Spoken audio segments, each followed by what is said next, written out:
যে ঘরে বোনেরা আসে না, সে ঘর থেকে আনন্দ ও দরজা থেকে ফিরে যায়। কারণ বোন শুধু একটি সম্পর্ক নয়, সে বাবা মায়ের প্রতিচ্ছবি। বোন হচ্ছে ভাইয়ের হৃদয়ের আলো এবং পুরো ঘরের রোশনি।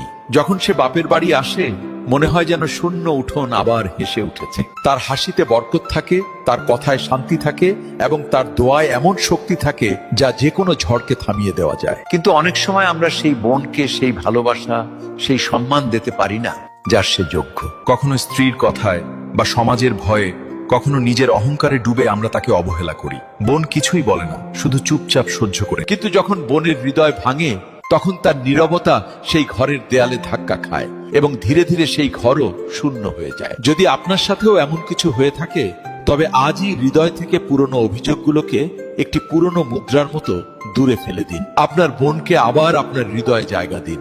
তারপর দেখবেন ৩-৪ মাসেরই মধ্যেই আপনার ঘর আবার